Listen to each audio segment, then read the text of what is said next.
आज मैं आप सभी के लिए मेरे चैनल की सबसे अच्छी और डरावनी कहानियों को एक साथ करके आज की वीडियो में लेकर आया हूं। तो कहानी को शुरू से लेकर अंत तक सुनिएगा। कहानी को शुरू करने से पहले मैं आप सभी को एक चैनल के बारे में बताना चाहता हूं। Crow FM3 YouTube channel. ये भी मेरी तरह काफ़ी अच्छी अच्छी कहानी सुनाते हैं, तो जाकर इनके चैनल को सब्सक्राइब कर लो। डिस्क्रिप्शन में मैंने चैनल का लिंक दे दिया है। पूरे गांव में कोहराम मचा हुआ था। गांव दहशत के माहौल में सांसें ले रहा था। उस अनजान स्त्री का खौफ सबके मन मस्तिष्क में ऐसा गहरा बस गया कि खड़ी दोपहरी भी लोग घर को बंद करके रखते थे।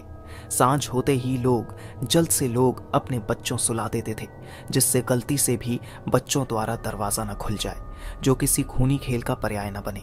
आज देर रात सोहम अपनी दादी से जिद करने लगा, बताओ ना दादी, कौन है वो स्त्री और क्यों आती है गांव में, जिसकी बात भी करने से लोग डर जाते हैं। माँ पिताजी को आपने क्यों नानी के घर भेज दिया, बताओ ना दादी। सो जा अभी बेटे, रात बहुत हो चुकी है, कल बताऊंगी, दादी ने सोहम की बात को टालते हुए कहा। नहीं दादी, आज तो मैं जानकर ही रहूंगा, आप रोज ऐसे ही बात को टाल जाती हो। 10 वर्षीय सोहम भी जिद पर अड़ गया। उसकी जिद के आगे दादी को झुकना ही पड़ा। अच्छा ठीक है, बताती हूँ, लेकिन वादा कर कि डरेगा बिल्कुल भी नहीं। हाँ दादी, बिल्कुल भी नहीं डरूंगा, मेरा बहादुर बच्चा। तो सुन, पिछले कुछ महीनों से गांव में हर रोज आधी रात को जिस घर में युवा पुरुष होते हैं, उन्हें एक स्त्री उसके नाम से पुकारती है, और यदि दरवाजा खोल दिया तो अगले 12 घंटे में उसकी मृत्यु हो जाती है। बेटा, जिंदगी है तो सब कुछ है, इसीलिए तेरे माँ बाबा को भी तेरी नानी के यहाँ भेज दिया। तेरा तो स्कूल है ना, इसलिए तुझे यहाँ रख लिया, नहीं तो। लेकिन दादी, वो स्त्री कौन है और क्या चाहती है? वो कौन है और कहाँ से आई है? किसी को कुछ भी नहीं पता, लेकिन हाँ, उसकी आहट से घनी चूड़ियों और पाजेब की आवाज आती है। जब भी वह किसी के घर आवाज लगाती है तो अमुक व्यक्ति के नाम के साथ आओ प्रियतम भी बुलाती है, जिससे ये तो पता लगता है कि वो अपने पति या फिर प्रेमी को ढूंढती रहती। लेकिन दादी, फिर वो मार क्यों डालती है? अब उसकी तो वो चुड़ैल ही जाने। अच्छा, अब बस भी कर और सो जा, मुझे भी नींद आ रही है। आज सोहम को बिल्कुल भी नींद नहीं आ रही थी। आधी रात ढल गई थी। उसे बार बार चुड़ैल का ध्यान आ रहा था। उसे चुड़ैल को देखने की और उसके बारे में जानने की तीव्र जिज्ञासा हो रही थी। उसने एक बार घर की खिड़की से झांक कर देखा भी। मोहल्ले में चारों तरफ सन्नाटा था। सबके घर के खिड़की दरवाजे बंद थे। तभी सामने की गली से कुत्तों के भौंकने की आवाजें आने लगीं। दूर खेतों से सियार की भी डरावनी हुंकारी सोहम को विचलित कर रही थी।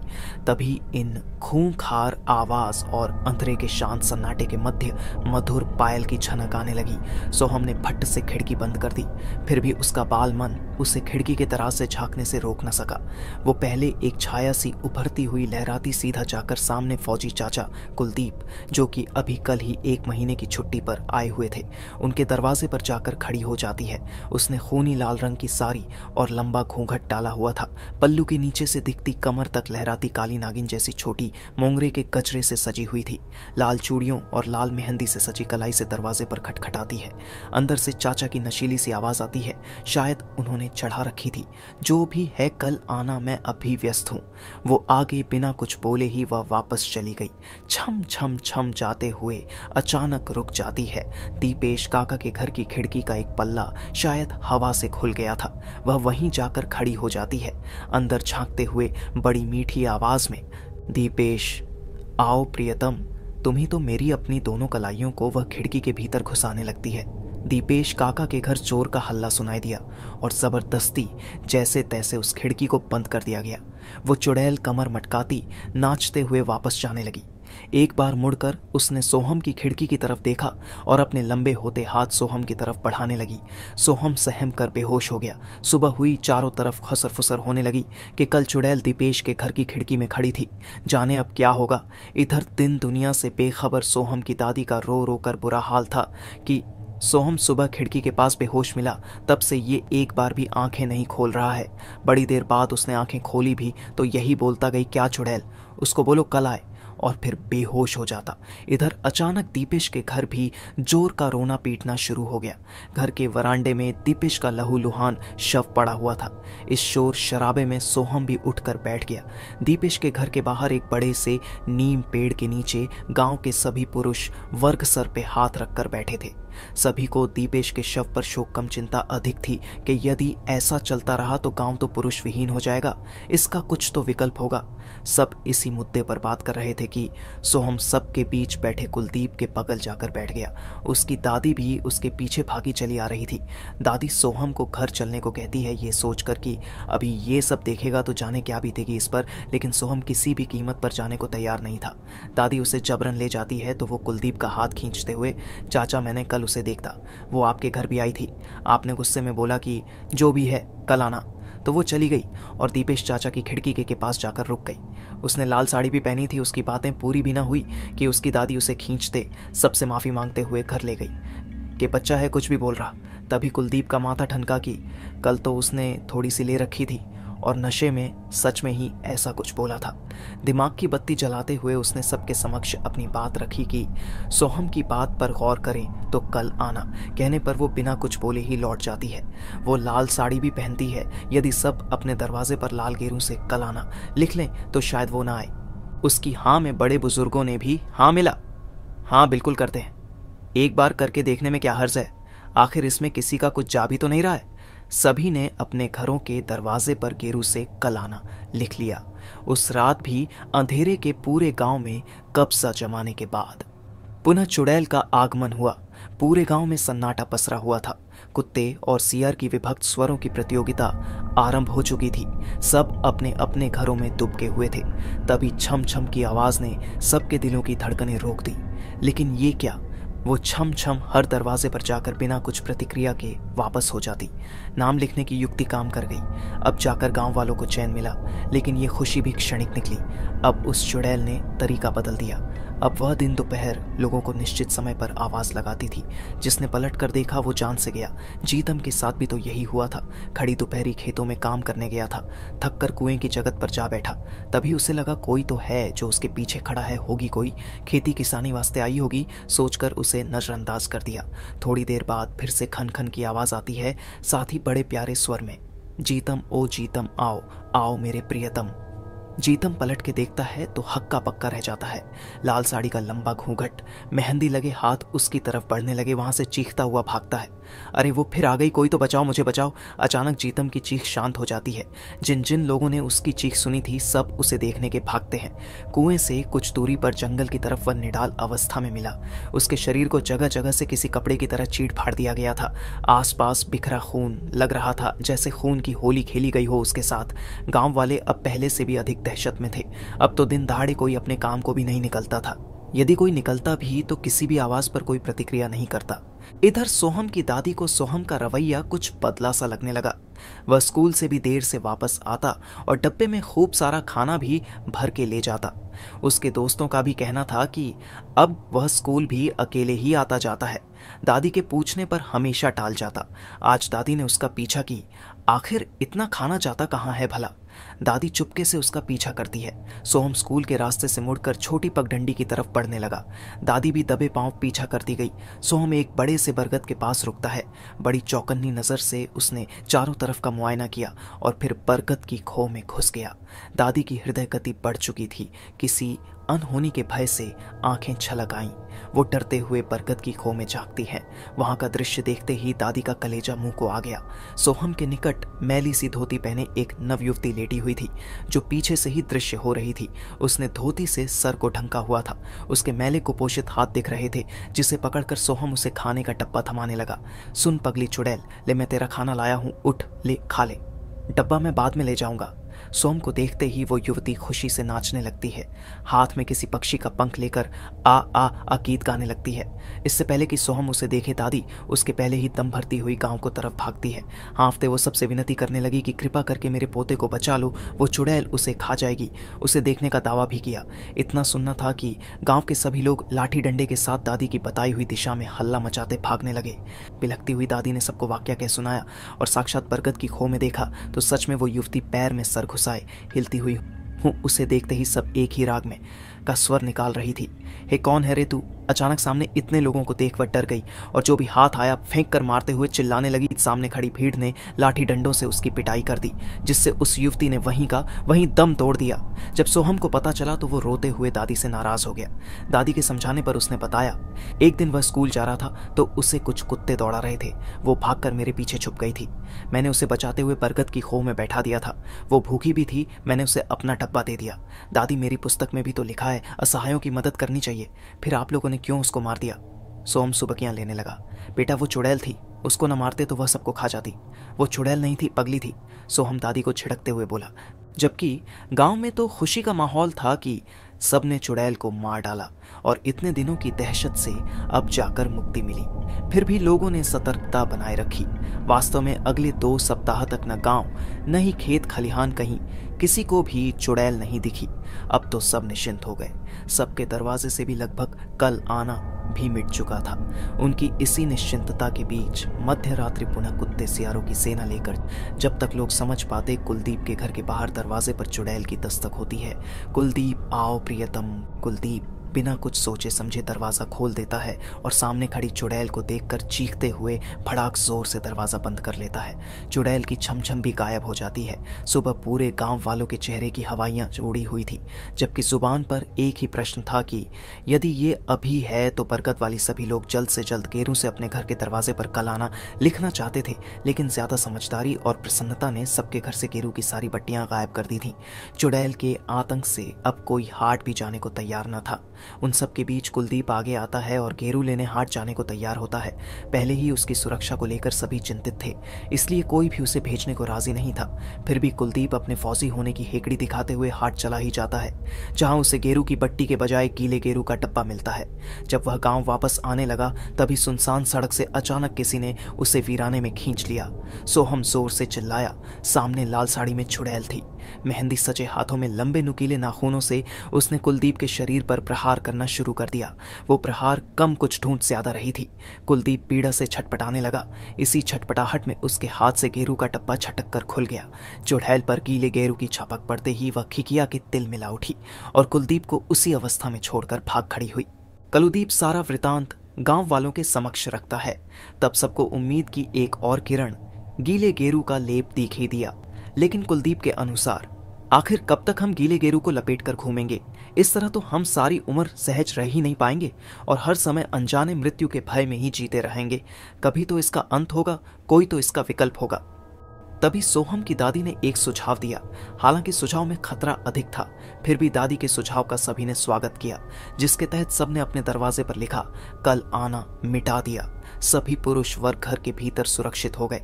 जैसे ही रात गहराती है, इस बार छम छम छम की आवाज में मिठास नहीं भयावहता थी। वह फिर की पहले से ही सतर्क महिलाओं ने हाथ में लिया भरा हुआ गेरू का डब्बा उसके ऊपर पलट दिया। कुलदीप के दरवाजे पर दस्तक देती है। जैसे ही उसने हाथ बढ़ाया ही था, वह दर्द से बिलबिलाती वहीं बैठ गई, किंतु उसकी ये पीड़ा भी क्षणिक थी। गेरू जैसे ही सूखा, वह पुनः चौतन्य हो उठी। सभी महिलाएं डरदादी ने हिम्मत दिखाते हुए उसके चारों तरफ गीले गेरू की गोलाकार रेखा खींच देती है। दादी की युक्ति काम कर गई। चुड़ैल जैसे ही वहां से निकलने की कोशिश करती, गीले गेरू से डरकर फिर दुबक कर बैठ जाती। अब तो पूरा गांव उसे घेर कर खड़ा हो गया। गोले के भीतर बैठकर वह चिंघाड़ रही थी। अपने हाथों को मलती हुई वो सबको चेतावनी भी दे रही थी। उसके घूंघट से सफेद बड़े दांत झलक रहे थे, जिसे वह बराबर किटकिटाते हुए हुंकार भर रही थी, जिसे देख सबके पसीने छूट जा रहे थे। उसे कैद तो सबने कर लिया, लेकिन प्रश्न तो अब ये था कि कब तक। तभी दादी ने पूछा, क्यों री काहे दहशत फैलाई है? क्यों नहीं चैन से जीने देती हमें? चुड़ैल बराबर गुर्राए जा रही थी, मानो मौका मिलते ही वह सबको एक साथ निकल जाएगी। थर थर कांपने लगी। सोहम की हो हल्ला सुनकर सोहम भी आ गया और दादी के आंचल में छुप गया। दादी ने बहुत प्रयास किया कि वह घर के भीतर चला जाए, लेकिन वह नहीं माना और दादी से लिपट कर खड़ा रहा। तभी चुड़ैल की नजर सोहम की तरफ जाती है। उसकी गुर्राहट, उसका गुस्सा अचानक ही शांत हो गया। उसने अपनी बाहें सोहम की तरफ फैला दी। सोहम सहम गया। तभी दादी घुड़कते हुए, ऐ चुड़ैल, क्या चाहिए तुझे? चुड़ैल अब नम्रता से, प्रियतम प्रियतम। कौन प्रियतम? बता तू कौन सा प्रियतम चाहिए? चुड़ैल पहले तो शांत होती है, फिर जोर से विलाप करती हुई, मेरा प्रियतम मुझे दे दो, मैं चली जाऊंगी। यहां नहीं है तेरा कोई प्रियतम, बता क्या व्यथा है तेरी? हम सब तेरी मदद करेंगे, लेकिन फिर तुझे यहां से जाना होगा। चली जाऊंगी, प्रियतम लौटा दो। पर खोया कहाँ है तेरा प्रियतम? दादी के इस प्रश्न से उसका विलाप तीव्र हो गया। फिर जो कुछ भी उसने कहा वह सुनकर सभी दंग रह गए। मेरा विवाह हुआ था, डोली आधे रास्ते ही पहुंची थी कि डाकुओं ने हमला कर दिया। मेरे प्रियतम ने बीच बचाव किया, उन सब ने उसे मार डाला उसे। बाकी लोग हमें छोड़कर वहां से भाग गए। मैं वहां से भागती जब मैं न्याय की गुहार लगाने मालिक के पास गई तो उन्होंने कल आना कहकर मुझे वापस भेज दिया। उसी अवस्था में मैंने सबसे मदद मांगी, लेकिन डाकुओं के भय से सबने मदद तो क्या, मेरे प्रियतम का शव भी नहीं उठवाया। और मैं सुहागिन आदि अधूरी इच्छाएं लेकर अपनी प्रियतम के पास शव पर मैं भी सांस रोक निष्प्राण हो गई। हम दोनों शरीर से मुक्त हो गए, लेकिन प्रेत योनि में जाकर फिर कैद हो गए, क्योंकि हमारे शव को अंतिम संस्कार न मिल सका था।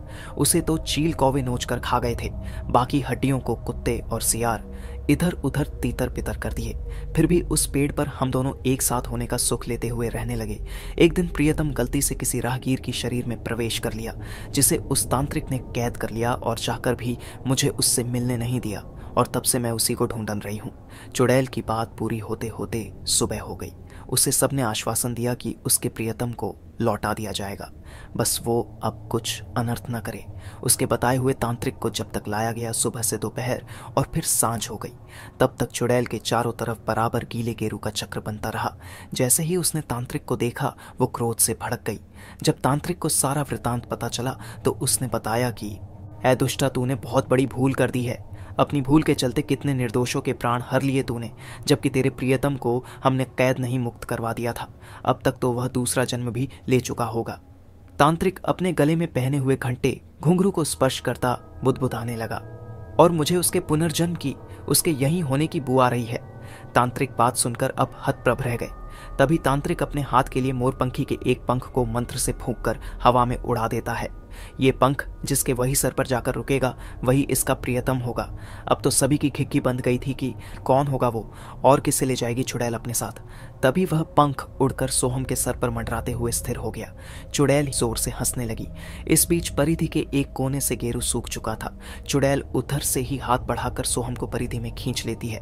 सोहम स्तब्ध उस चुड़ैल को देखता है और मैं नहीं आऊंगा तुम्हारे साथ, मैं नहीं आना चाहता उस योनि में, मैं बहुत खुश हूं यहाँ, और बेहोश हो जाता है। चुड़ैल सोहम का हाथ पकड़कर तो फिर मुक्त कर दो मुझे प्रियतम, मुक्त कर दो, नहीं तो मैं ऐसे ही तुम्हें लेकर बैठी रहूंगी, कहती हुई विलाप करने लगी। तांत्रिक कुछ लोगों के साथ चुड़ैल के बताए हुए स्थान पर जाता है और अपनी सिद्धियों से उसकी अस्थियों को पहचान कर गांव वापस आता है। बेहोश सोहम के हाथ से मंत्र पढ़ते हुए तांत्रिक उन अस्थियों को गमकते हुए इत्र का छिड़काव कर अग्नि को समर्पित करवा देता है। गोले में बैठी चुड़ैल चीखती हुई लाख से पिघलती मिट्टी में मिल जाती है। इस बात को वर्षों गुजर गए गांव वाले आश्वस्त हो चुके थे कि अब उनका गांव सुरक्षित हो चुका है, जबकि पड़ोस गांव की झरिया कभी कभी चलती तो बिना किसी पायजेब के बिल्कुल वैसे ही आवाज करती। यदा कदा आज भी गांव के दरवाजे पर आधी रात किसी के पुकारने की आवाज आ ही जाती है। तो यहाँ खत्म होती है आज की पहली कहानी। चलिए सुनते हैं आज की दूसरी कहानी। आज से 9 साल पहले जब सुबह सुबह कजरी अपनी माँ रमा के साथ शौच के लिए अपने हाथ में लोटा लेकर गांव से बाहर एक जंगली पेड़ों से भरे इलाके में जाती है। गांव का वो इलाका केवल महिलाओं और लड़कियों के शौच के लिए पंचायत द्वारा तय किया गया होता है। वहाँ पर कोई पुरुष सुबह और संध्या के समय नहीं जाता। अगर कोई जाता है और शौच करती स्त्रियों को देखता पकड़ा जाता है तो उसे बुरी सजा मिलती है। कजरी 9 साल पहले कजरी की उम्र यही कोई 15 से 16 वर्ष होती है। कजरी एक सीधी सादी और सांवली सी मासूम लड़की है जो अपने माता रमा और सुरेश की सबसे बड़ी बेटी है।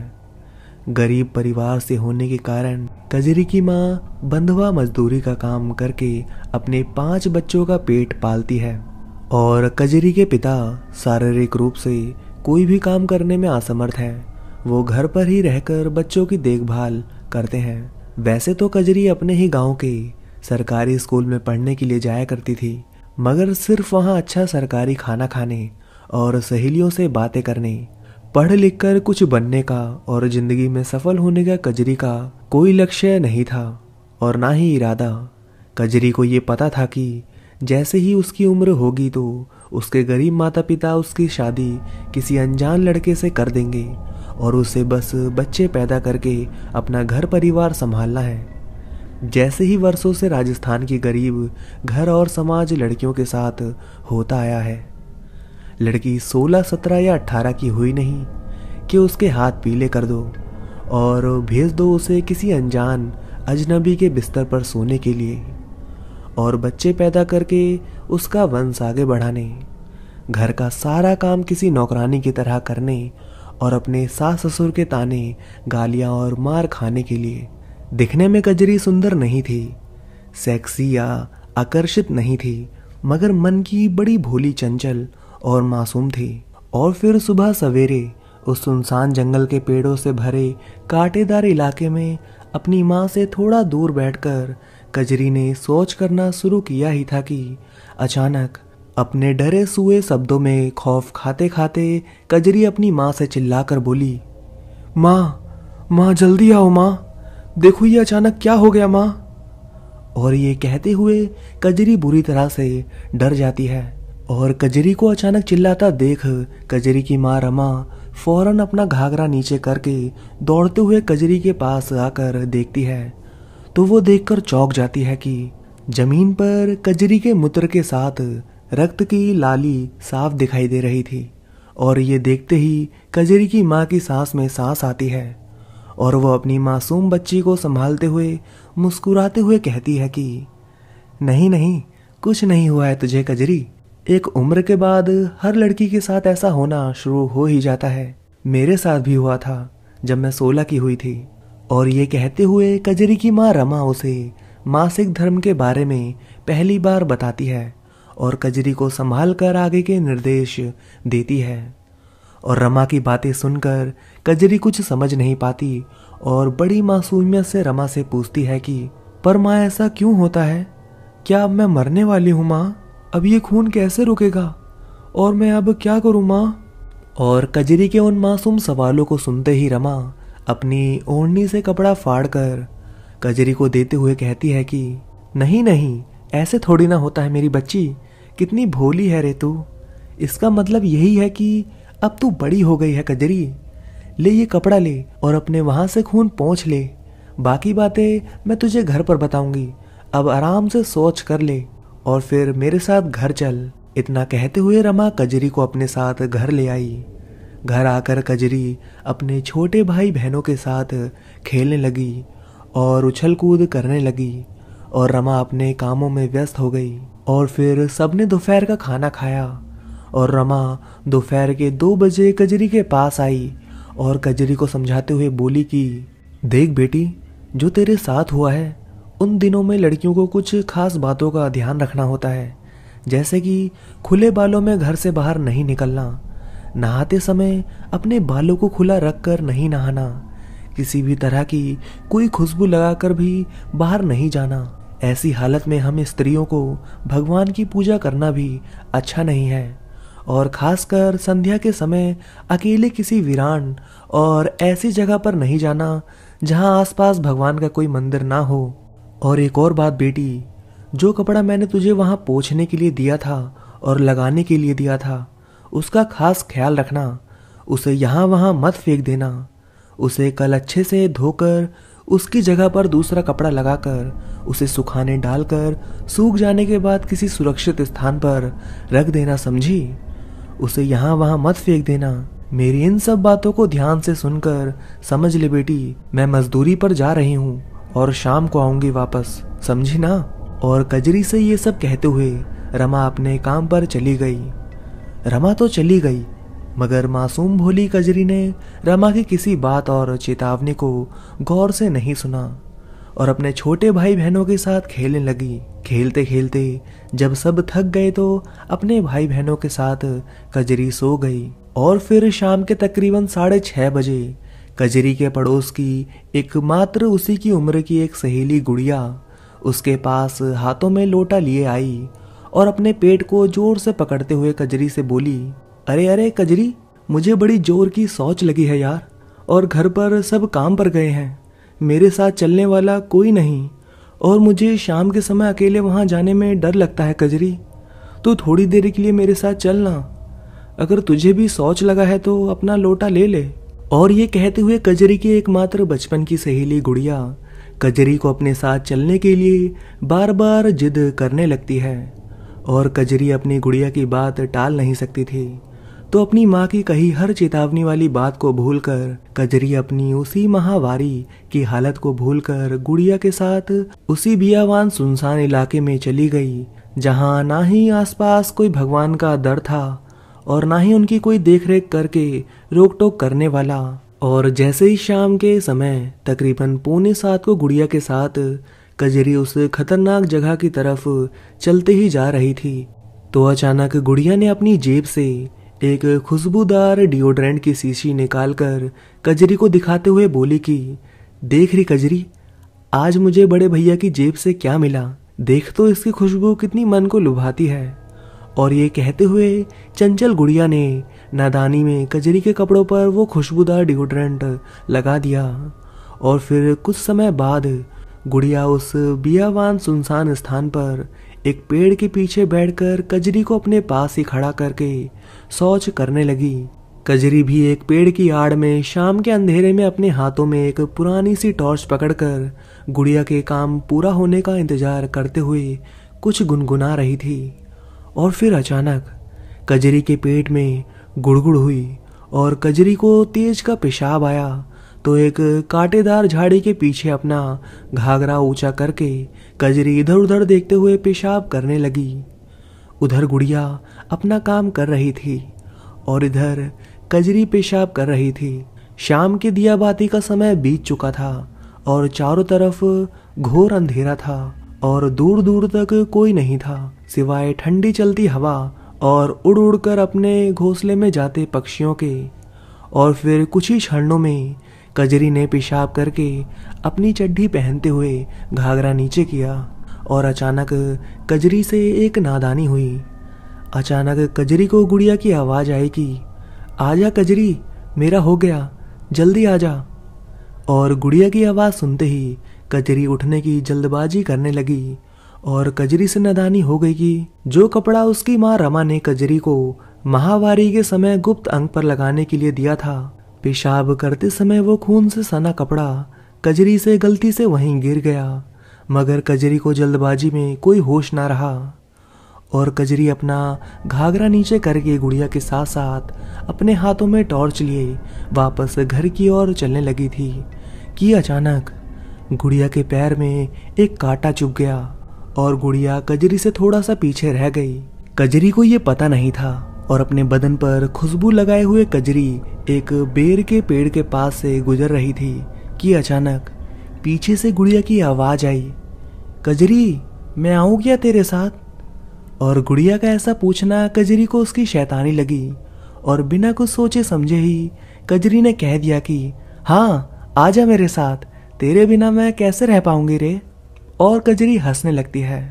तो दोस्तों, यहाँ पर बैरबेरी का पेड़ इसलिए जरूरी है कि राजस्थान ही नहीं बल्कि भारत के हर ग्रामीण क्षेत्र में बेर के पेड़, इमली के पेड़ और पीपल जैसे लगने वाले एक और पेड़ को पुराणों के अनुसार बुरी आत्माओं और भूतों और पिशाचों का घर माना गया है। अक्सर बड़े बूढ़े कहते हैं कि दोपहर 12 बजे के समय और शाम के दिया बाती के समय इन सभी पेड़ों से दूर रहना चाहिए, ना ही इनके नीचे आसुद होकर खड़ा रहना चाहिए और ना ही इनके नीचे शौच या पेशाब करना चाहिए। अगर गलती से कर भी दो तो अपने मुंह से थूक कर आगे बढ़ना चाहिए, वरना आपके साथ किसी शैतानी शक्ति या बुरी आत्मा पीछे आ जाती है। और गांव के बड़े बूढ़े लोग अक्सर ये भी कहते हैं कि कभी भी ऐसी वीरान और अशुभ जगह पर कोई पीछे से आवाज या किसी भी परिचित की आवाज में पूछे कि मैं तेरे साथ आ जाऊं, तो उसके सवाल का कोई जवाब नहीं देना चाहिए, वरना ये उन शैतानी शक्तियों और बुरी आत्माओं की चाल होती है जो अपने अपनों की आवाज निकालकर आपसे ये कहलवाना चाहती है कि मेरे पीछे या मेरे साथ आ जाओ। और अगर एक बार आप गलती से भी उन्हें अपने अंदर या अपने पीछे आने को कह देते हैं तो फिर परिणाम बहुत भयानक होता है। और ऐसी ही एक नहीं कई गलतियां कजरी ने कर दी थी। पहली गलती, एक तो घर से बाहर माहवारी में खुशबू लगाकर गई। दूसरा, अपने माहवारी का खून से सना कपड़ा ऐसी अशुद्ध और अकारात्मक जगह पर गिरा दिया जहां आसपास भगवान का कोई वास नहीं। और अपनी गुड़िया की आवाज समझकर कजरी ने किसी को कह दिया था कि आ जाओ मेरे पीछे, तुम्हारे बिना मैं कैसे रहूंगी। और जैसे ही कजरी ने इतनी सारी गलतियां करते हुए आखिरी गलती करते हुए गुड़िया की आवाज समझकर उस शैतानी एंटिटी को अपने साथ आने की बात कही तो अचानक अगले ही पल कजरी को ऐसा लगा जैसे उस सुनसान बियावान अशुद्ध जंगल के इलाके में अचानक से तेज हवाएं चलने लगी और सारे पेड़ों के पत्ते डरावनी आवाज निकाल निकाल कर सर सर करते हुए कजरी से कुछ कहने लगे।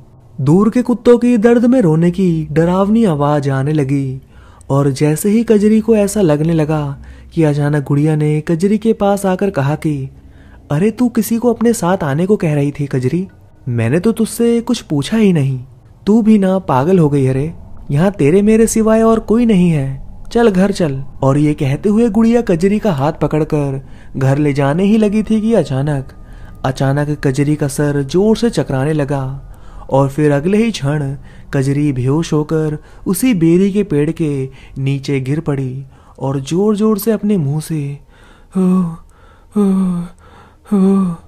की डरावनी आवाजें निकालने लगी। और जैसे ही उस मासूम गुड़िया ने कजरी को ऐसी डरावनी हालत में देखा तो उसे कुछ सूझा नहीं और वो फौरन अपना लोटा वहीं पर पटक कर वहां से उस घोर अंधेरे में भाग खड़ी हुई। और उधर कजरी की माँ रमा काम से घर लौटी और कजरी को घर पर ना पाकर सुरेश से पूछने लगी कि अजी कजरी नहीं दिख रही, कहाँ गई है। और ये सुनकर सुरेश बोला कि कजरी तो गुड़िया के साथ शौच करने गई है, काफी देर हो गई उसे जाकर, अब तक तो आ जाना चाहिए था। और जैसे ही रमा ने सुरेश की ये बात सुनी तो एक अनजाने डर ने रमा के मन को झंझोर कर रख दिया और अगले ही पल रमा बेसुध होकर वहां से ऐसे उस जंगली इलाके की तरफ भागी जैसे रमा ने कोई भूत देख लिया हो। और जैसे ही रमा के आसपास पड़ोस वाले और सुरेश ने रमा को ऐसे डर कर कजरी कजरी करके चिल्लाते हुए भागते हुए देखा तो अगले ही पल सुरेश और रमा के आसपास रहने वाले पड़ोसी और बच्चे रमा के पीछे पीछे भागने लगे।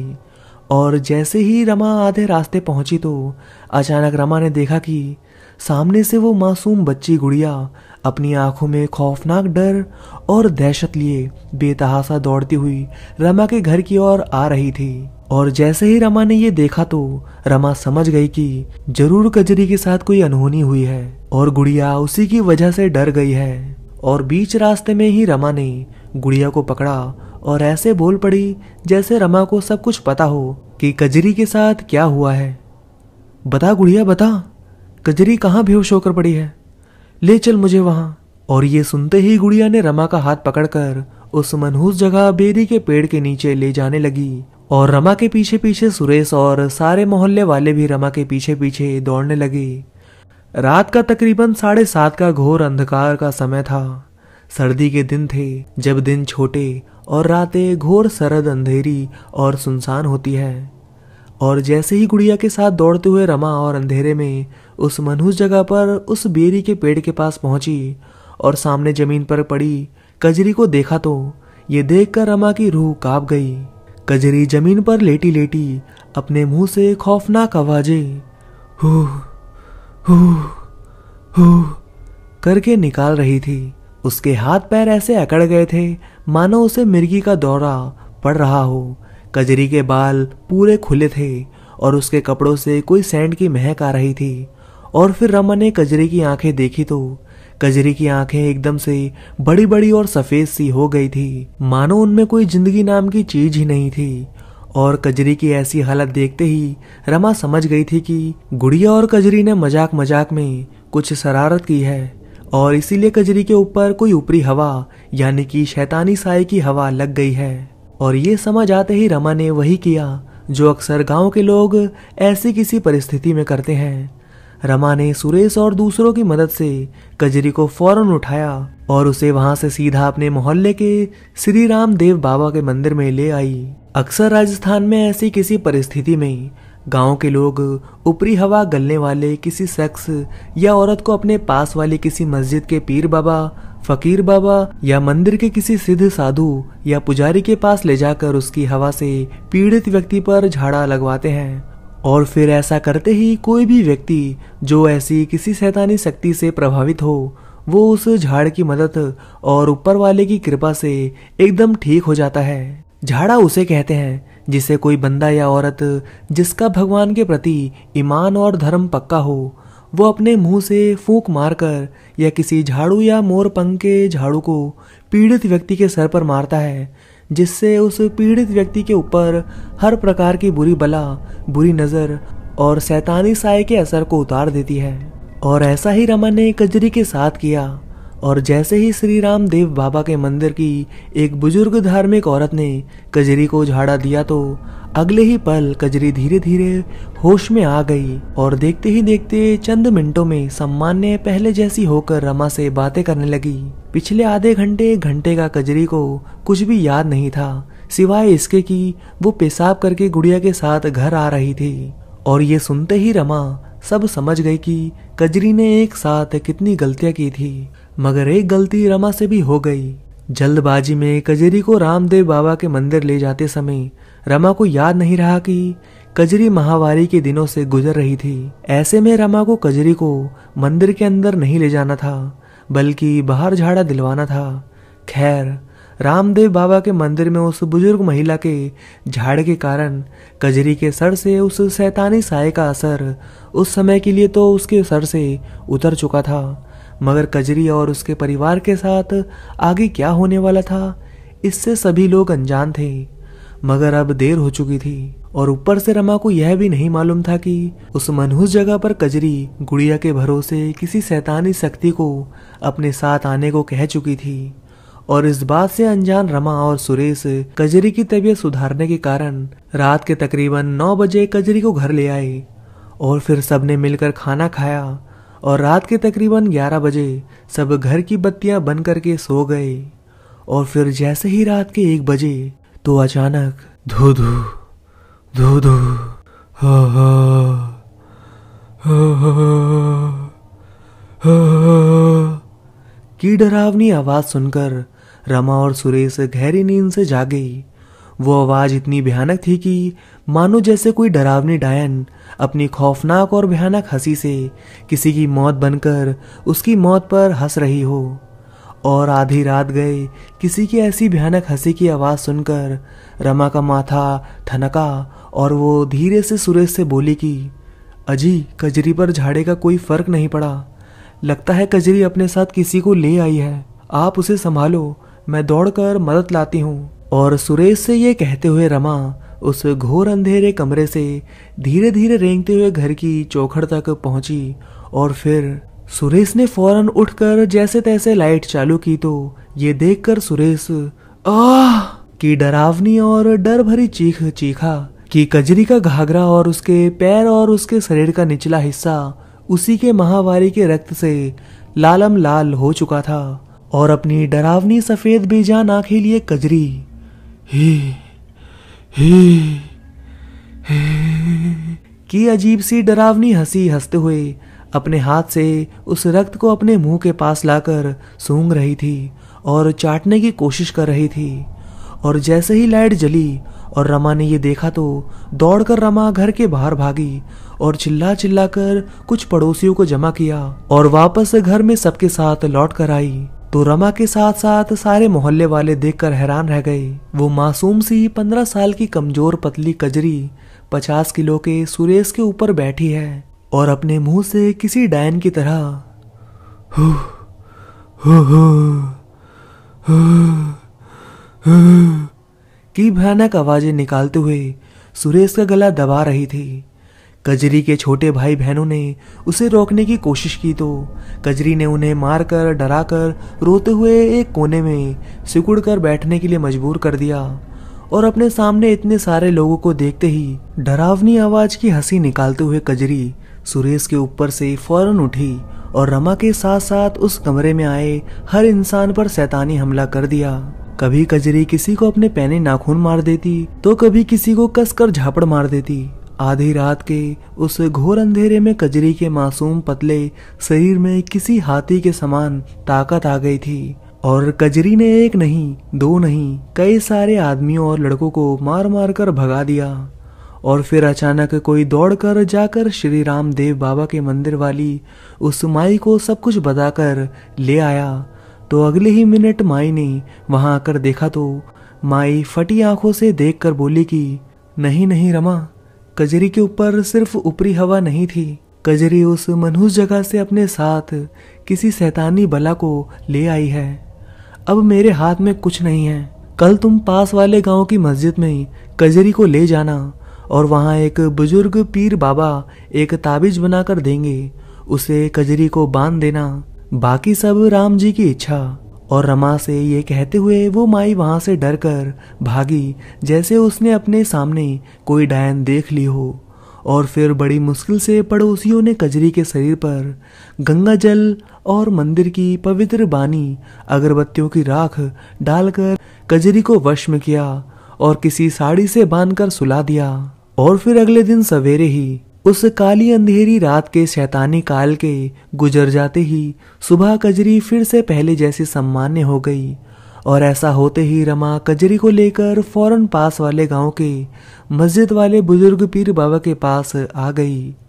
मगर जैसे ही रमा कजरी को लेकर मस्जिद की पहली सीढ़ी पर गई तो अगले ही क्षण अचानक कजरी के अंदर की उस शैतानी शक्ति ने अपना हैवानी रंग दिखाना शुरू कर दिया और कजरी फिर से अजीब सी डरावनी हरकतें करने लगी और सबको अपनी खौफनाक आवाज से डराने लगी। और जब उस मस्जिद के आसपास के लोगों ने और मस्जिद के कुछ इबादतियों ने ये सब देखा तो सबने मिलकर कजरी को पकड़ा और जबरन मस्जिद के अंदर ले गए। और जैसे ही कजरी ने मस्जिद के अंदर कदम रखा तो फिर से वह शांत हो गई और बेसुसी होने लगी। और फिर रमा कजरी को लेकर पीर बाबा के पास गई तो पीर बाबा ने कजरी की हालत देखते ही उसे अपने खुदा के पाक मंत्रों से फूका हुआ ताबीज पहना दिया और रमा से बोला कि कुछ दिनों के लिए किसी भी हाल में ये ताबीज बच्ची के हाथों से उतारना मत। और रमा से ये कहते हुए फिर पीर बाबा ने रमा को मस्जिद का फूका हुआ पाक पानी दिया और कहा कि हर शाम सूरज ढलने के बाद कुछ दिनों तक इस पाक मस्जिद के पानी से अपने घर के उस कमरे में छींटे देना जिस कमरे में ये बच्ची सोती है। कुछ दिनों में ही उस शैतानी साये का बंधन बच्ची से टूट जाएगा। बच्ची को अकेले किसी नापाक जगह पर मत जाने देना। और ये सलाह रमा को बताकर पीर बाबा फिर से अपनी मालिक की सेवा में लग गए।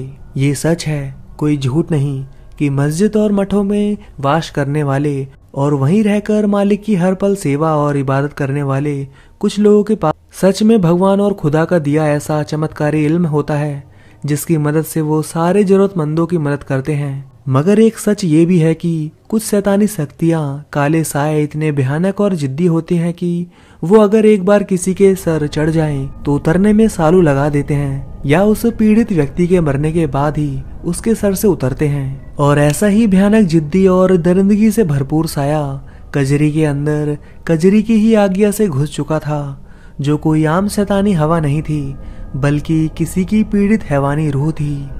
उस साए ने धीरे धीरे कजरी के मासूम बचपन और भोलेपन को भयानक तरीके से बदलकर कजरी को एक मनचली और थोड़ी सी आवारा किस्म की लड़की बना दिया था। जो कजरी कभी कभी स्कूल सहेलियों से मिलने और कुछ खाने के लालच में जाती थी, वो अब हर दिन स्कूल जाने लगी और लड़कों से बातचीत करने और उनसे दोस्ती करने जैसे कामों में ज्यादा रुचि लेने लगी। कभी जिस कजरी की बस गुड़िया के सिवा कोई दोस्त नहीं था, वहीं अब कजरी को हर मोहल्ले के लड़के जानते थे और उसके आने जाने पर उसे छेड़ते थे।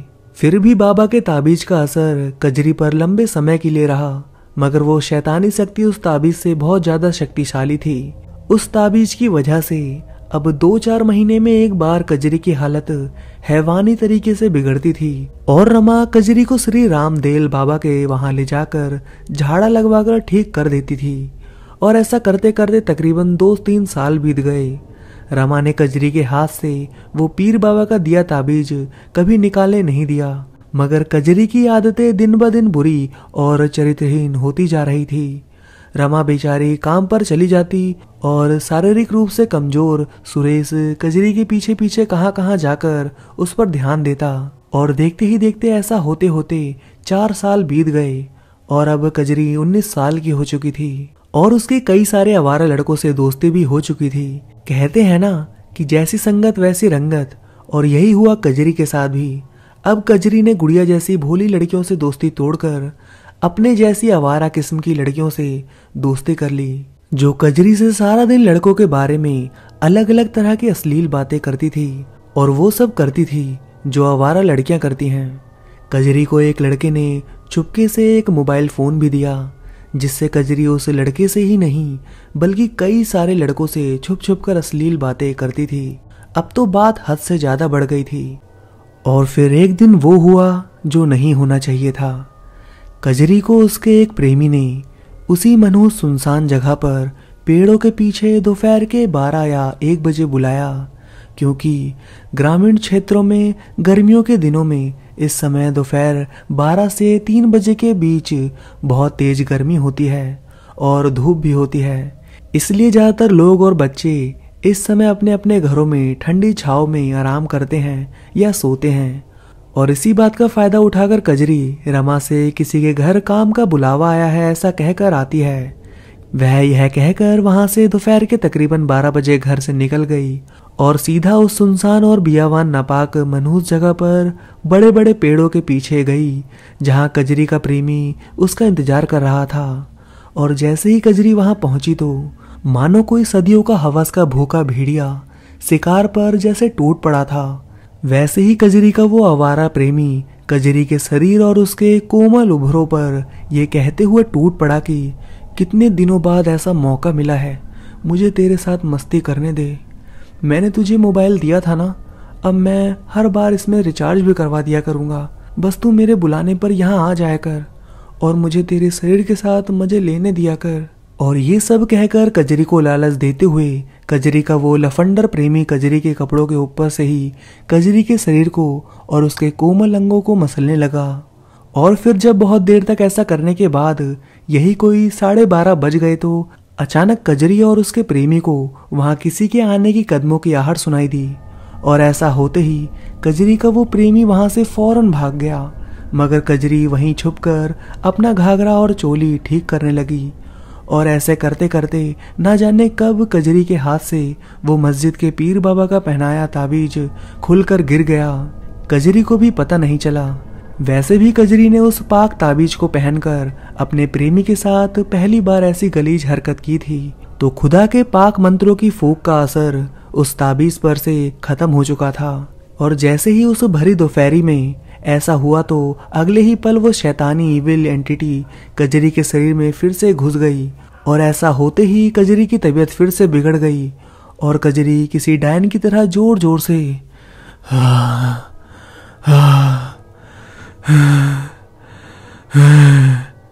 करते शैतानी हंसी हंसते हुए वहीं पर बेहोश होकर गिर पड़ी। और फिर जब शाम के 4 बज गए और कजरी नहीं लौटी, यही सोचकर रमा और सुरेश परेशान हो रहे थे कि अचानक किसी ने आकर कहा कि कजरी गांव से बाहर उसी मनहूस जगह पर बेहोश पड़ी है। और ये सुनते ही रमा और सुरेश फौरन उसी स्थान पर भागे और वहां कजरी अपने मुंह से किसी चुड़ैल की तरह भयानक आवाजें निकालते हुए बेसुध पड़ी थी। और ये देखते ही अगले ही पल रमा और सुरेश ने कजरी को कुछ लोगों की मदद से टेम्पो में डाला और सीधा उसी पीर बाबा की मस्जिद में ले गए। और वहां पहुंचते ही कजरी के शरीर को देखते ही पीर बाबा सब समझ गए और बोले कि माफ करना बेटी, अब बहुत देर हो चुकी है। और कजरी के पीछे कोई मामूली शैतानी साया नहीं बल्कि बहुत ताकतवर शैतानी साया है, ये मेरे इल्म की बात नहीं रही। और ये कहते हुए उस मस्जिद के पीर बाबा ने रमा को एक उपाय बताते हुए कहा, बेटी जितना हो सके उतना जल्दी अब तुम इस बच्ची को खारी ले जाओ। वहाँ एक फकीर बाबा हैं जो शमशान में रहते हैं। अल्लाह मियाँ ने उनके हाथों में वो सफ़ा इनायत की है कि उनके इल्म के आगे अच्छे अच्छे शैतान हार मानकर भाग गए। कई लोगों की मदद कर चुके हैं वो फकीर बाबा। बेटी वहां ले जाओ इस बच्ची को फौरन, वरना वो शैतानी नापाक शक्ति तुम्हारी बेटी को छोड़ेगी नहीं, मार कर अपने साथ ले जाएगी। वहां जाते ही फकीर बाबा से इस बच्ची की पूछ करवाना मत भूलना। और ये कहते हुए खारी ने उन फकीर बाबा का पूरा पता देकर पीर बाबा अल्लाह मियाँ की सेवा और इबादत में लग गए। और फिर उसी दिन रमा ने आगे और कोई देर ना करते हुए अपने मोहल्ले के 2 जवान लड़कों को साथ लेकर कजरी को लेकर फौरन खारी पहुंच गई। उस शमशान के पास फकीर बाबा के घर में। राजस्थान में एक छोटा सा कस्बा है खरी, जहाँ के फकीर बाबा के चर्चे बहुत दूर दूर तक फैले हैं कि उनके पाक इल्म के सामने कोई भी नापाक और बुरी शैतानी शक्ति टिक नहीं सकती। पूछ करना क्या होता है? राजस्थान में पूछ कराने का मतलब है कि खुदा के या भगवान के ऐसे बंदे के पास जाना जिसे वो दिखता हो, जो हम आम इंसानों को नहीं दिखता, और वो हर किसी आत्मा का अतीत देखकर अपनी दिव्य दृष्टि से उसकी जितनी हो सके उतनी जानकारी देकर सब सच सच बता देते हैं। वैसे आजकल पूछ कराने के नाम पर कई सारे पखंडी लोगों के विश्वास से खेलकर झूठ बोलकर उन्हें गुमराह कर देते हैं, मगर आज भी 100% में से 5% खुदा के ऐसे नेक बंदे मौजूद हैं जो पूछ करने पर एकदम सही और सत्य जानकारी देते हैं। और कजरी को लेकर रमा जैसे ही उन फकीर बाबा के सामने पहुंची तो कजरी को अच्छी तरह से देखने के बाद फकीर बाबा फौरन रमा से बोले कि बेटी, एक नापाक जगह से तेरी बच्ची के बुलाने पर एक बहुत ही ज्यादा खूंखार और शैतानी शक्ति इसके पीछे पीछे घर तक चली आई है। वो शैतानी शक्ति बहुत ताकतवर और दरिंदगी से भरी हुई है। वो तेरी बेटी से उसके ही शरीर के गंदे नापाक खून की वजह से जुड़ी हुई है। जब तेरी बच्ची ने उसी नापाक मनहूस जगह पर उन दिनों की हालत में वहां पेशाब किया था तो एक गंदा कपड़ा तेरी बच्ची की गलती से वहीं गिर पड़ा था, और उसी गंदे कपड़े की नापाक खुशबू को सूंघते हुए उस शैतानी शक्ति ने तेरी बेटी को पीछे से धोखे से आवाज दी और तेरी नादान बच्ची ने उसे अपने साथ आने को कह दिया। अब वो शैतानी शक्ति तेरी बच्ची को कभी नहीं छोड़ेगी। इसका अब एक ही इलाज है कि मैं तुझे एक कड़ा मंत्र करके देता हूँ, उसे तेरी बच्ची को पहना दे। शमशान की राख से, मालिक की इबादत से पाक किए इस कड़े में बहुत शक्ति है। जब तक ये कजरी के हाथों में रहेगा, संसार की कोई काली शक्ति कजरी के शरीर में नहीं आ सकेगी। परंतु हाँ, वो शैतानी शक्ति कजरी का पीछा कभी नहीं छोड़ेगी और हमेशा इसके आसपास रहेगी। ले ये कड़ा तेरी बच्ची को पहना दे। पर वो शैतानी शक्ति कौन है बाबा? मुझे कजरी की पूछ करनी है, मुझे सब बताइए बाबा। और ये कहते कहते रमा रोने लगी तो अगले ही क्षण फकीर बाबा ने अपनी आंखें बंद की और फिर जो बाबा ने रमा को बताया उसे सुनकर रमा और उसके साथ आए 2 लड़कों की रूह कांप गई। बाबा ने रमा से उस शैतानी इविल एंटिटी के बारे में बताते हुए कहा कि बेटी, आज से कई सालों पहले तुम्हारे गांव के एक मर्द ने किसी शहर से एक औरत के साथ निकाह करके उसे यहाँ ले आया था। वो औरत एक चरित्रहीन औरत थी जिसने इस गांव में आते ही यहाँ के भोले भाले मासूम मर्दों और जवान लड़कों को अपनी हवस का शिकार बनाने लगी। और औरतों को जिस्मानी रिश्तों की बड़ी भूख थी और जब जब मौका मिलता उस चरित्रहीन बाजारू औरत ने अपने घर पर मर्दों और जवान लड़कों को बुलाकर उनके साथ हवस का नंगा नाच करना शुरू कर दिया था। धीरे धीरे उस बाजारू की पूरे गांव में बदनामी हो गई और जब उसके पति को इस बात का पता चला तो वो उस बाजारू औरत को और इस गांव को हमेशा के लिए छोड़कर चला गया। और जैसे ही वो आदमी उस बाजारू को छोड़कर गया तो उस औरत को और भी ज़्यादा छूट मिल गई और वो अब खुलेआम हर अश्लील मर्द से जिस्मानी संबंध बनाने लगी। अब उसे किसी का डर नहीं था। मगर एक दिन ऐसे ही अलग अलग गैर मर्दों के साथ सोने की वजह से उस बाजारू औरत को एक खौफनाक जानलेवा रोग लग गया और वो अपने घर में अकेली तड़प तड़प कर मर गई। उस औरत की मौत पर किसी ने आंसू नहीं बहाए और ना ही किसी ने उसकी लाश को हाथ लगाया। और फिर मजबूर होकर पुलिस के कुछ लोगों ने उस औरत की 3-4 दिन से सड़ी लाश को तुम्हारे गांव के उसी मनहूस जगह पर ले गए और वहां के कुछ लोगों ने बड़ी जलालत से उस औरत को चंद सूखी लकड़ियों पर उस बाजारू औरत को जलाकर राख कर दिया। बेटी, उस औरत का शरीर तो जल गया मगर उसका कोई हिंदू रिवाज से पेड़दान हुआ ही नहीं और ना ही कोई दूसरी रस्में हुई जिससे उसकी आत्मा को शांति मिल सके। और उस औरत की आत्मा के अंदर की जिस्मानी भूख और लोगों की उसके प्रति नफरत की वजह से उस बाजारू औरत की रूह एक नापाक शैतानी रूह बन गई जो तब से उसी मनहूस जगह पर किसी न किसी नापाक पेड़ पर लटकी रहती थी, किसी नए शरीर के इंतजार में। और सालों के बाद जब तुम्हारी बेटी ने उसे अपने साथ आने की बात कही तो उस बजारू औरत की शैतानी नापाक आत्मा ने तुम्हारी बेटी के शरीर को अपना शिकार बना लिया। और इसलिए उस बजारू औरत की नापाक रूह की वजह से तुम्हारी कजरी की सारी मासूमियत और भोलापन अश्लीलता और हवस बेशर्मी में बदल गया। और अब तुम्हारी कजरी को कोई नहीं बदल सकता। इस शैतानी आत्मा ने कजरी को पूरी तरह से बदल दिया है। अब फौरन कजरी की शादी कर दो और याद रहे, अब फिर से कजरी उसी मनहूस जगह फिर से ना जा पाए, वरना उसकी मौत बहुत खतरनाक होगी। और फिर फकीर बाबा ने रमा से उस शैतानी आत्मा का पूरा राज कहने के बाद अपने हाथों से कजरी को पाक कड़ा पहनाया और बोले, अगर किसी भी कारण से ये कड़ा नापाक हो गया तो जुम्मे के दिन इस पर अगरबत्ती कर देना, तो उसी वक्त इसकी खोई पाक शक्ति इसमें फिर से लौट आएगी। और कभी भी इस कड़े को इस बच्ची के जिस्म से दूर मत करना, वरना अंजाम भयानक होगा। और ये कहकर फकीर बाबा ने रमा को वहां से भेज दिया। और जैसे ही कजरी को लेकर रमा घर पहुंची और सुरेश को सारी बात बताई तो तभी कुछ ही दिनों में रमा और सुरेश ने मिलकर कजरी के लिए लड़का देखना शुरू कर दिया। फकीर बाबा के कड़े से कजरी के शरीर से वो शैतानी आत्मा दूर रहती थी, मगर गुस्से में कजरी आसपास वालों को दुख देने लगी और सता कर डराने लगी। अब अक्सर रमा के घर में कजरी के छोटे भाई बहनों के साथ अजीब अजीब डरावनी घटनाएं होने लगी और वो हर वक्त डरे डरे से रहने लगे थे। फकीर बाबा के कड़े में बहुत शक्ति थी, मगर उससे कई ज़्यादा शैतानी शक्ति उस ईविल एंटिटी की हवस और नफरत में थी, क्योंकि उस बजारू औरत से सबने हमेशा नफरत ही की थी। उसका पति उसे छोड़कर भाग गया था और यहाँ तक कि अपने अंत समय में किसी ने उसकी चिता को अग्नि देकर आत्म शांति के लिए श्राद्ध नहीं किया, पीड़दान नहीं किया, उसकी अस्थियां गंगा में नहीं बहाई।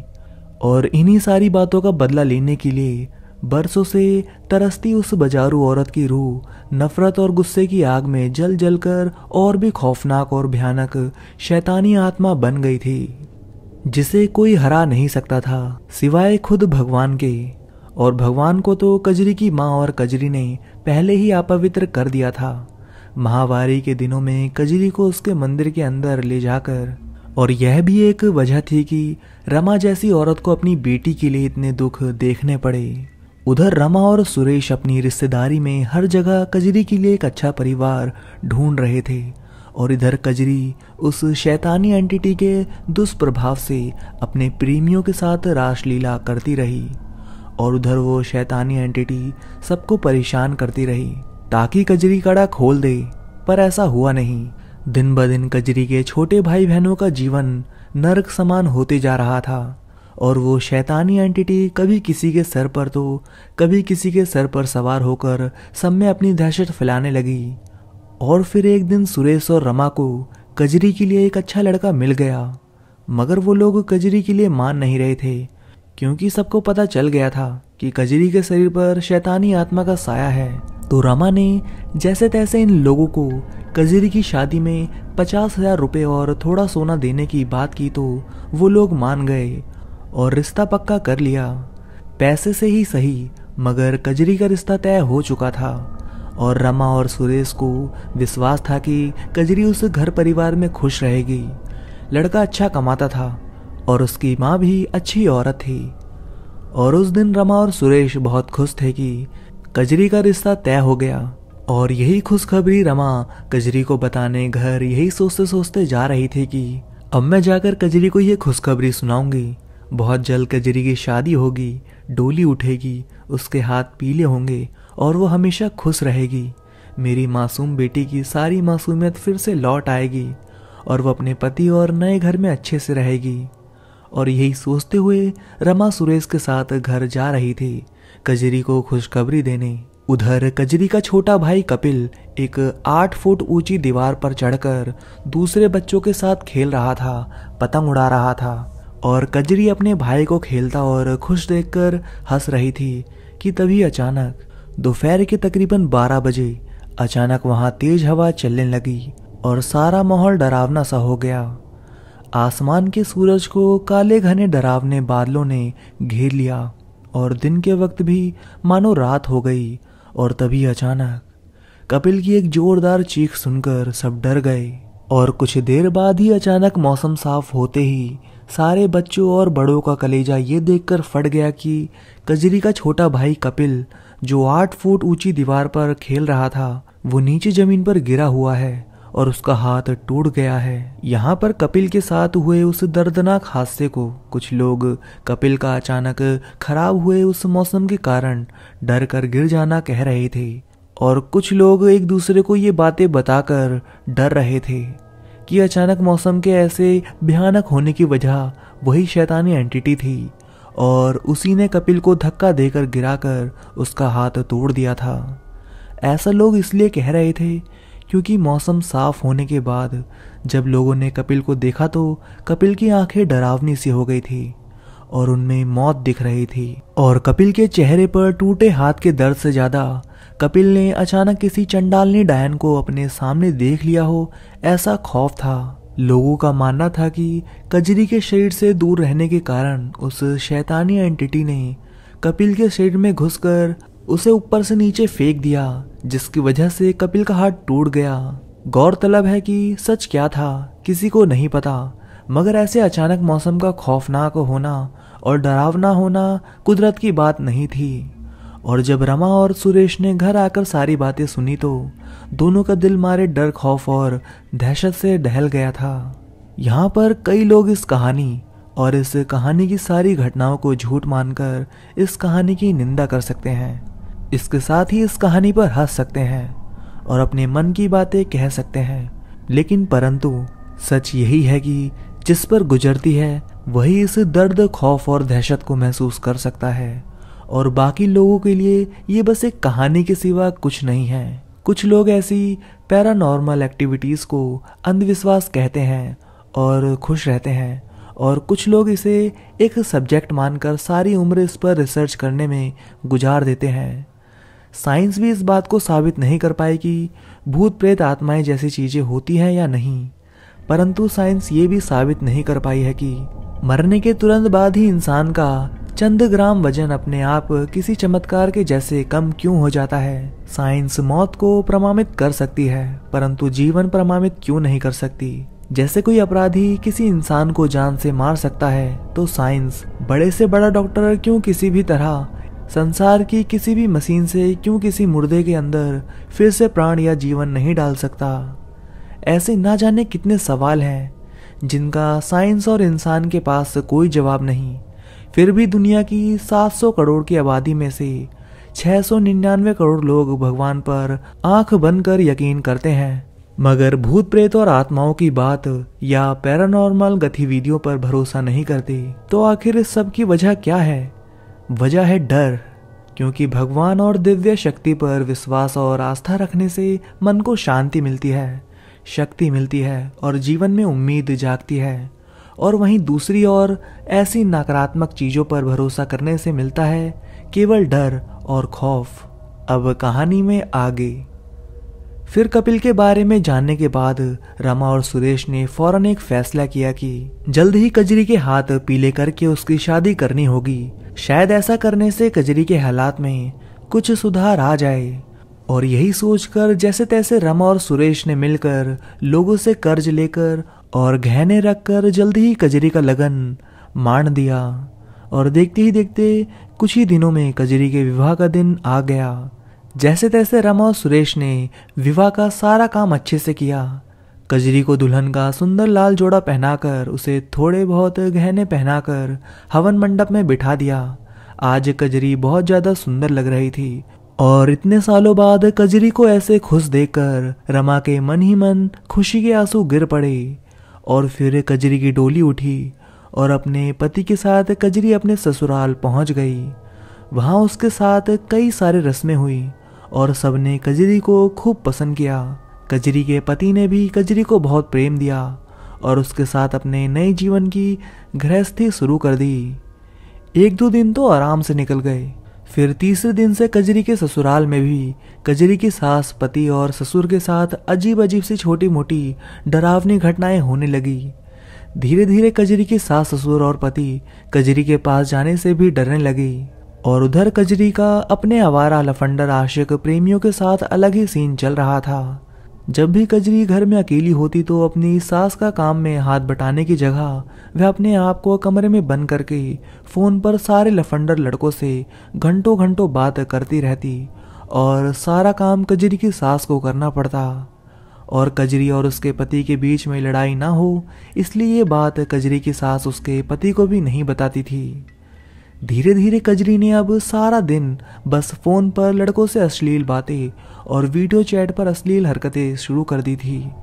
और फिर एक दिन कजरी की सास ने जब कजरी को ऐसा करते पकड़ लिया तो कजरी की सास ने कजरी से कहा कि यहाँ ये सब नहीं चलेगा, समझी? जा अपनी माँ के घर कर ये सब, मेरे घर में रहकर तू यह सब नहीं कर सकती। जा अपनी माँ के घर जा और लौटकर तभी आना जब तू मर्यादा और इज्जत के साथ रहना सीख ले और घर का काम काज करके मेरा हाथ बटा सके। ना जाने तेरी माँ ने तुझे कुछ सिखाया भी है कि नहीं। देख कजरी, मैं तुझे बेटी समान मानती हूँ पर तुझे तेरी माँ की तरह सर पर नहीं चढ़ा सकती, समझी? और इतना सुनते ही कजरी उसी पल वहां से अपनी माँ के घर आ गई। यहाँ पर कजरी जो कर रही थी वो उसी शैतानी एंटिटी का दुष्प्रभाव था, जिसकी शैतानी शक्ति के प्रभाव से कजरी दिन ब दिन उसके जैसी बनती जा रही थी। जैसे वो शैतानी एंटिटी अपने जीवन काल में आभ्रद, अश्लील और बदनामी वाले काम करती थी, वैसे ही कजरी भी करने लगी। अपना ससुराल छोड़कर कजरी जब रमा के पास आ गई तो उसने ससुराल की कोई सच्चाई या सास ने क्या कहा उसके बारे में रमा को कुछ नहीं बताया। और रमा ने सोचा कि शायद कजरी को घर की याद आई है इसलिए कुछ दिनों के लिए आ गई होगी। और यही सोचकर रमा ने ज्यादा ध्यान नहीं दिया। और अपने मायके आते ही कजरी ने अपना रंग फिर से दिखाना शुरू कर दिया। अपने अलग अलग लफंडर प्रेमियों को अलग अलग जगह पर बुलाती और फिर किसी के साथ कजरी अश्लील हरकतें करके अपनी वासना की हवस को शांत करने की कोशिश करती तो किसी को पैसों के लिए अपने अपने शरीर का लालच देकर उन्हें अपने जाल में फंसाती। और ऐसा करते करते कजरी धीरे धीरे सारे गांव में बदनाम होने लगी और गांव के लोग रमा को बार बार रोककर कजरी के बारे में बताते, मगर एक माँ का दिल अपनी ही मासूम बच्ची के खिलाफ ऐसी बातों को कहाँ मान सकती थी। इसलिए लोगों की बातें मानने की जगह रमा उनकी बातों को टालकर अपने काम पर लग जाया करती थी। और उधर कजरी को सबसे ऐसे झूठ बोल बोलकर कुकर्म और बदनामी वाले कर्म करते हुए तकरीबन 4-5 महीने हो गए। और फिर रमा को कजरी पर शक हुआ तो रमा कजरी से बोली कि चल तुझे ससुराल छोड़ कर आती हूँ और तेरी सास से भी थोड़ी बातें कर लेती हूँ। और ये कहते हुए रमा कजरी का सामान बांधने लगी। और जैसे ही कजरी ने ये सुना तो तबीयत खराब होने का बहाना कर बात को टालने लगी और रमा भी मान गई। और फिर अगले ही दिन फिर से कजरी ने अपने सबसे पसंदीदा लफंडर प्रेमी को संभोग का झांसा देकर उसी मनहूस वीरान और सुनसान जगह पर नापाक पेड़ों के पीछे दोपहर के तकरीबन 1 बजे बुलाया। और कजरी का वो आवारा लफंडर प्रेमी वहां आ भी गया तो अगले ही पल वहां पर सुनसान होने का फायदा उठाकर कजरी उस लफंडर प्रेमी को अपने शरीर के गुप्तांग दिखाकर ललचाते हुए बोली कि मैं तो अपने पति से परेशान हो गई हूँ, हम लोग कहीं भाग चलते हैं और शादी कर लेते हैं और फिर तुम मेरे साथ रोज संभोग कर सकते हो और हम खुश रहेंगे। और ये कहते हुए कजरी उस लड़के को शीशे में उतारने की कोशिश करने लगी, मगर वो लड़का कजरी की कोई बात सुने बिना ही बस पागलों की तरह कजरी के शरीर और उसके कोमल कामुक अंगों से खेलता और उन्हें मसलता हुआ अपनी हवस पूरी करने की कोशिश में लगा रहा। और जैसे ही कजरी ने उस लड़के के इरादे भाप लिए कि उस लड़के को कजरी से शादी वादी करने में कोई इंटरेस्ट नहीं, बल्कि वो लड़का तो बस कजरी के शरीर और उसकी जवानी के मजे लेना चाहता है। जैसे ही कजरी को उस लड़के के इस इरादे का पता चला तो कजरी के सारे अरमानों और प्लानिंग पर पानी फिर गया। और बहुत ज़्यादा गुस्से में कजरी ने उस लफंडर लड़के को जोर से धक्का देकर वहाँ से गिरा दिया और वहाँ से गुस्से में दौड़ते हुए अपने घर आ गई। और फिर घर आते ही अचानक ही अपना सारा सामान लिया और किसी को कुछ बताए बिना ही गुस्से में अपने ससुराल की ओर निकल गई। शाम को रमा आई तो सुरेश ने बताया कि कजरी ससुराल चली गई है। तो रमा को कुछ अच्छा लगा, मगर रमा ये नहीं जानती थी कि अब आगे क्या होने वाला है। रमा का मन तो बस अपनी बच्ची को ससुराल जाने की बात सुनकर ही खुश हो गया, पर उस भयानक रात के बाद जो होने वाला था उसे कोई नहीं जानता था। और जैसे ही शाम की दियाबाती के समय कजरी अपने ससुराल गुस्से में पहुंची तो गुस्से में कजरी घर में घुसते ही अपना सामान फेंक देती है और नहाने चली जाती है। और घर में बैठे कजरी के पति, उसकी सास और उसके ससुर ने जब ये देखा तो सबके सब हैरान रह गए, मगर नई नवेली बहू को क्या बोले, इसलिए चुप करके अपना अपना काम करने लगी। और कजरी का पति अपने कमरे में जाकर कजरी के नहाकर आने का इंतजार करने लगा ताकि उसे समझा सके, मगर कजरी काफ़ी देर तक बाहर नहीं आई। और देखते ही देखते रात के 10 बज गए। और जब इतनी देर तक कजरी बाहर नहीं निकली तो सबके सब परेशान हो गए। और कजरी के पति ने जैसे तैसे अपनी माँ और पापा के साथ मिलकर बाथरूम का दरवाज़ा तोड़ा तो अंदर का नज़ारा देखकर सब हैरान थे कि कजरी बाथरूम में पूरी नग्न अवस्था में पड़ी थी और उसके फ़ोन में वीडियो रिकॉर्डिंग जैसा कुछ चल रहा था। और कजरी को ऐसे हाल में देखते ही कजरी की सास दौड़ कर गई और एक चादर लाकर कजरी के नग्न शरीर को उससे ढक दिया और बेटे से बोली, पहले कजरी को अपने कमरे में सुला दो, होश में आएगी तब बात करेंगे। और माँ की बात मानकर कजरी का फ़ोन जेब में रखकर कजरी के पति ने कजरी को उठाया और उसके कमरे में ले जाकर सुला दिया। और फिर वापस बाहर आकर कजरी का फ़ोन देखा तो वह देखकर चौंक गया कि कजरी का पूरा फ़ोन अश्लील लड़कों के नंबरों से भरा हुआ था, जिनको कजरी रोज रात को अपनी अश्लील वीडियो बनाकर भेजती थी। और साथ ही वो सारे आवारा लड़के भी कजरी को अपनी अश्लील वीडियो भेज कर ना जाने कब से कजरी के साथ रासलीला करते आए थे। और जैसे ही कजरी के पति को ये पता चला तो वो उसे मारने कमरे में गया, मगर कजरी की सास ने अपने बेटे को रोक लिया और बोली, नहीं नहीं, कल रमा को बुलाकर सब बताकर कजरी को छोड़ देंगे, अभी उसे होश नहीं है, तू जा और सो जा, रात बहुत हो गई है। और एक बार फिर माँ की बात मानकर कजरी का पति बाहर ही सो गया। और तभी रात के तकरीबन 2 बजे एक शैतानी और डरावनी हंसी की आवाज़ सुनकर सारे के सारे डर गए। फौरन कजरी के पति ने लाइट्स ऑन करके देखा तो वह देखकर उसका दिल दहल गया। कजरी पूरी की पूरी नग्न अवस्था में खड़ी होकर अपनी खूनी मुर्दा शैतानी आंखें लिए किसी डायन की तरह जोर जोर से डरावनी शैतानी हंसी हंस रही थी। उसका चेहरा बदलकर मौत का चेहरा हो चुका था और वो दिखने में किसी चुड़ैल जैसी लग रही थी।